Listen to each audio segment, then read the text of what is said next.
Ladies and gentlemen, please be seated. The show is about to begin. Thank you.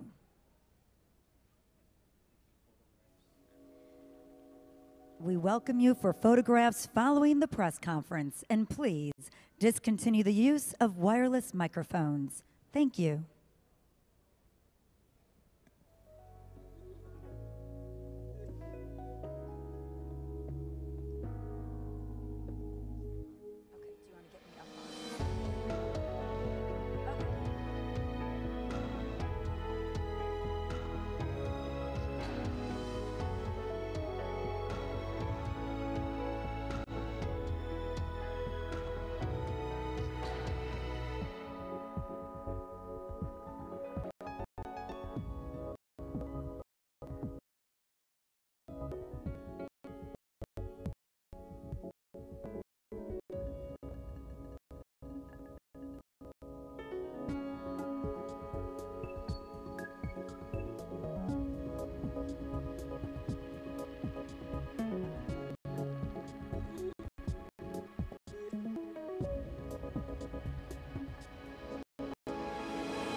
Good afternoon.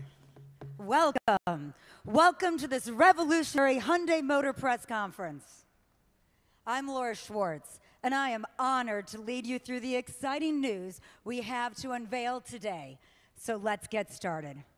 First, please welcome President and Chief Innovation Officer of Hyundai Motor Company, Dr. Young-Cho Chi.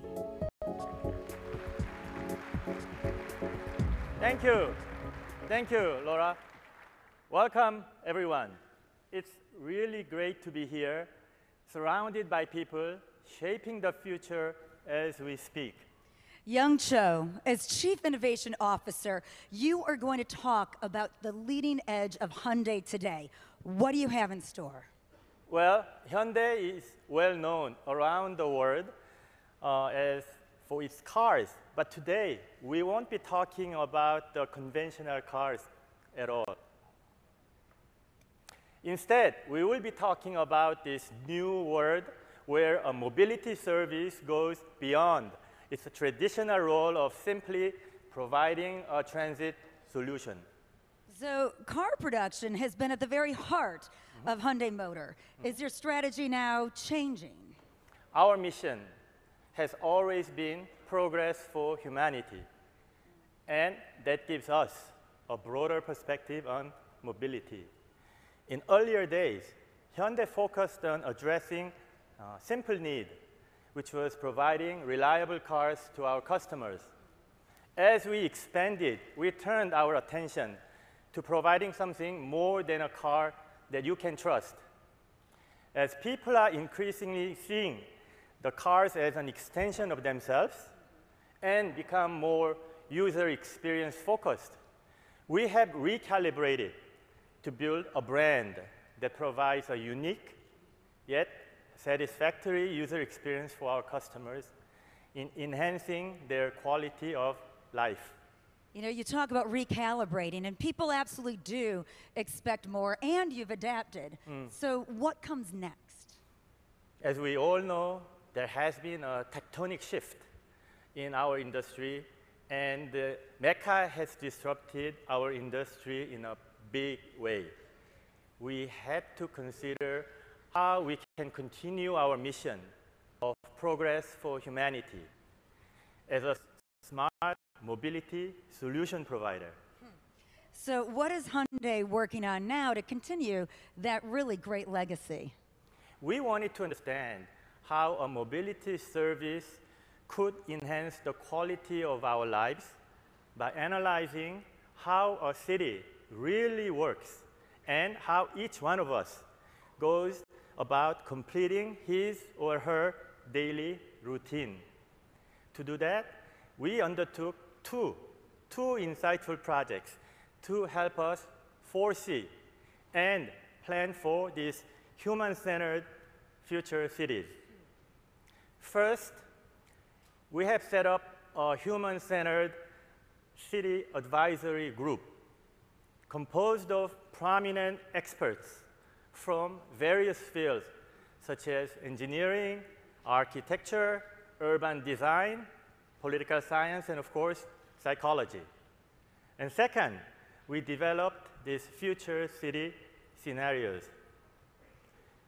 By meshing these two projects, we could better understand how to address the problems and the needs of future cities, all with human-centered perspective. And it's really that human-centered perspective that brings us all here to stay. And to start talking about that perspective, I'd love to invite a guest up onto the stage right now to share more details on the first project. So please welcome a member of our Human-Centered City Advisory Group, Professor of Cognitive Psychology at the University of Texas at Austin. Please welcome Dr. Art Markman. Good job.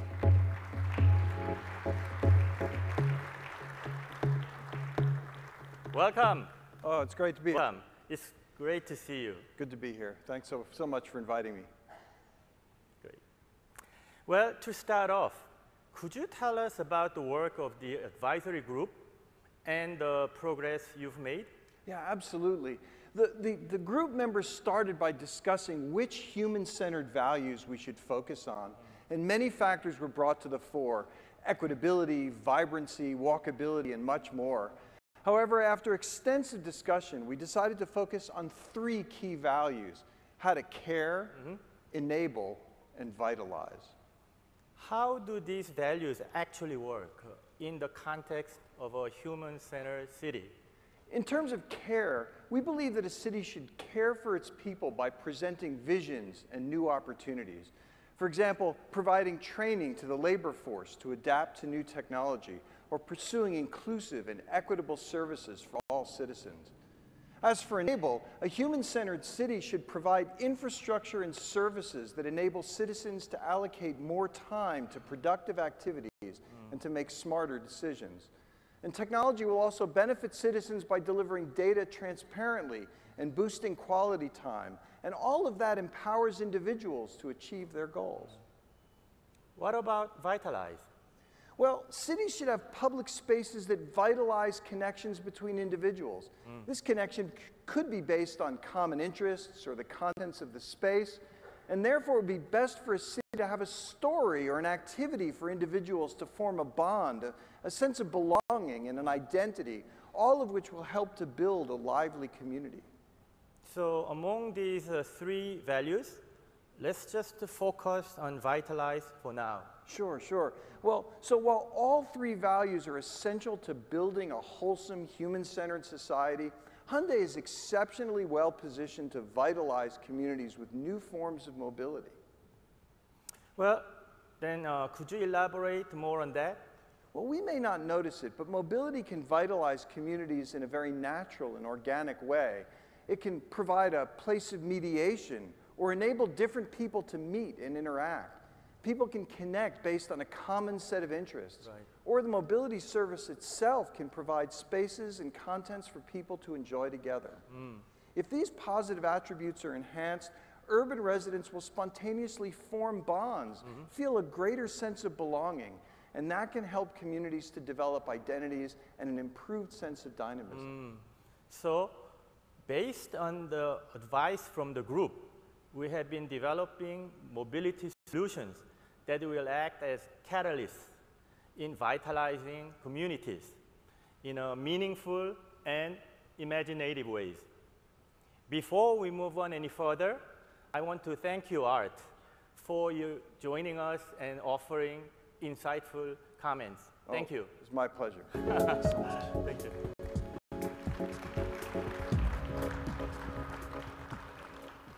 Now, let me share you with our second project, which is this future city scenarios. We created different archetypes to identify how these major urban centers will evolve and the solutions that would be suitable to address various mobility challenges. To give you an idea, there is one archetype that we call legacy leader. This archetype is characterized by a high degree of private sector innovation.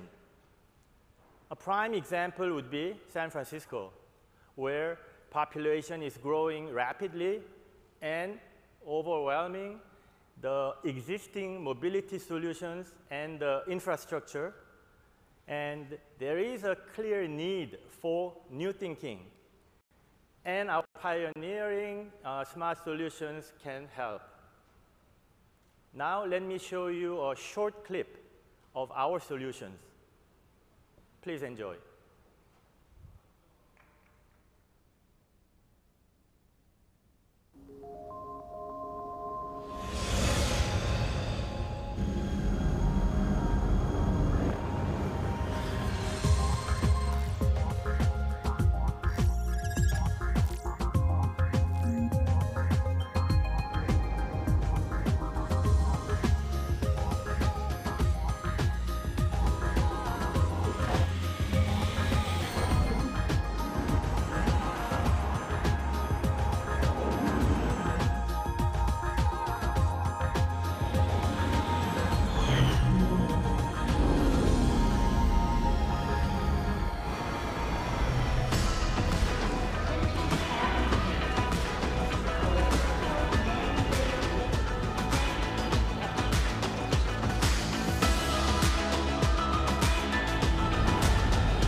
How was this short clip? Did you find it interesting? Tomorrow, at our booth, you will see an ecosystem of smart mobility solutions that will help vitalize the cities. Urban air mobility, purpose-built vehicles, and a hub that connects the air to the ground and the people. San Francisco, as wonderful and vibrant as it is, will have to address certain pain points in the future. The city has been faced with urban sprawl and aging infrastructure. And this has led to decreasing community activities and tougher access to the infrastructure within the city. We can help address this problem with urban air mobility. San Francisco is also known for its traffic. Prolonged driving time or transit time reduces our productivity. We can help address this problem with purpose-built vehicles. And while San Francisco has a wonderful feature, such as privately owned public open spaces, there is still much room for improvement. Our new hubs will connect air and the ground-based mobility solutions while providing new public spaces that will further facilitate human interactions.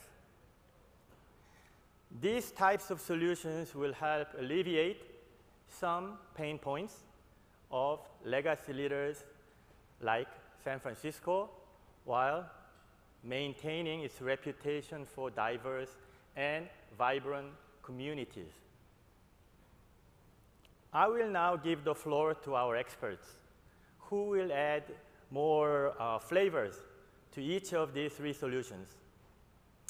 Please give me a warm welcome to our Head of Urban Air Mobility Division, Dr. Jae-won Shin.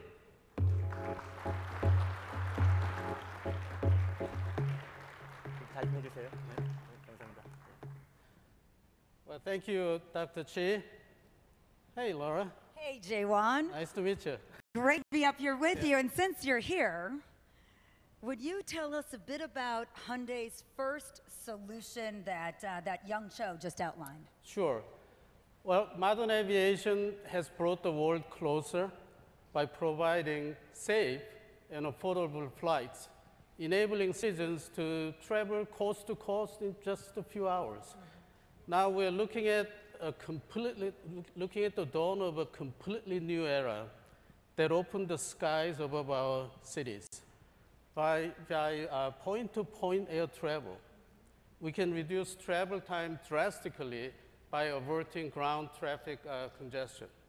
Also, we will be able to fly on demand, just imagine that, rather than fitting our lives around an airline's schedule.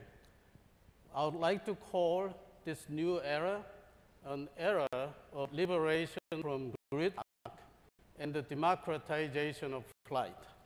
I think we look forward to that liberation from gridlock. You know, there's a lot of sophisticated technology involved here, but what will it actually mean, Jae-won, for people? Right. Urban air mobility will connect communities, bringing them closer together. It will also claim time, which people can invest their times in activities they care about and enjoy. With this in mind, I'm super excited to announce Hyundai's solution for this new era. I proudly present to you our first eVTOL concept vehicles, SA1. It can carry up to 4 passengers with a pilot, and it's ideal for inner city travel, but can also serve rural residents. That's pretty amazing, Jae-won. Is there a specific area of focus for the SA1? Yes, we have 4 very important principles. Our vehicles will be safe, quiet, affordable, and passenger-centered. Above all, safety is our primary focus. As an example, you will see that our SA1 has multiple rotors to ensure multi-layer redundancy, and if one fails, the others take the load. It will also have a parachute deployment system for safe landing in an emergency.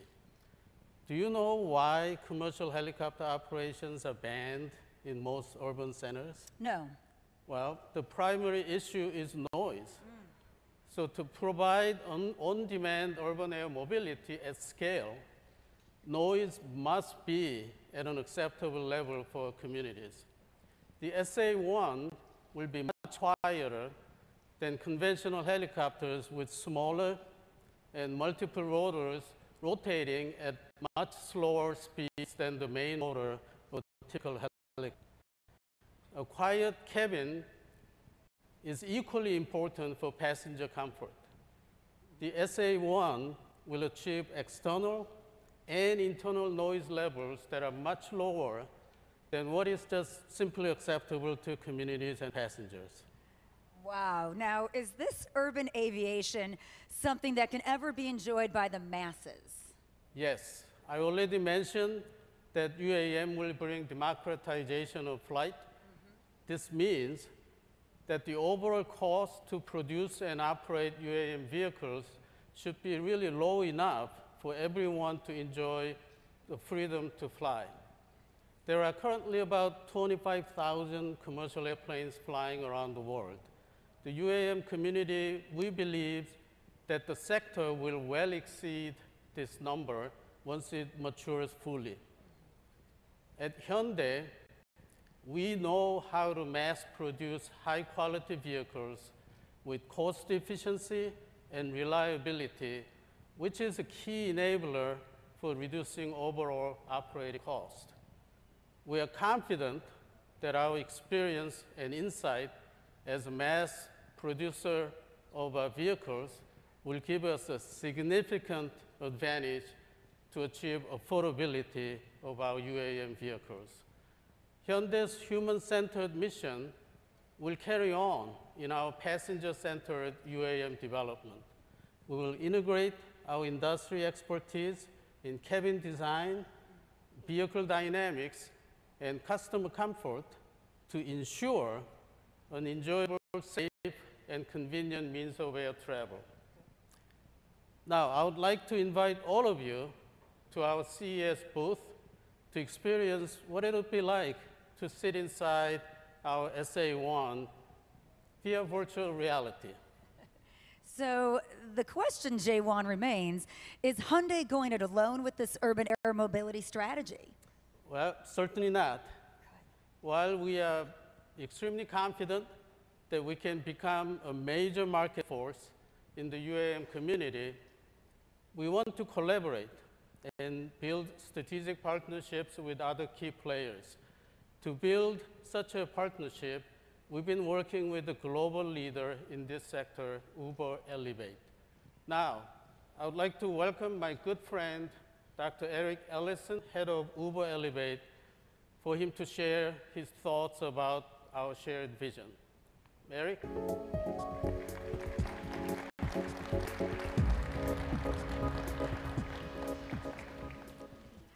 Thank you. Hello, everyone. Nice to meet you, Laura, and great to see you, Dr. Shin.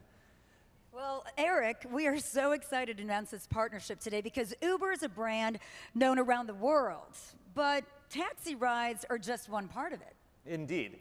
Our platform is actually becoming the operating system of cities all around the world. We exist to help you move. Since Uber's founding nearly 10 years ago, we've been relentlessly building technology to connect everyone to the mobility they demand. Today, Uber's app can serve you a ride in minutes, unlock a nearby electric bike or a scooter, and as of this morning, you can use Uber Transit to ride the Deuce, operated by RTC right here in Las Vegas. And with Uber Elevate, you are taking things to another level, quite literally.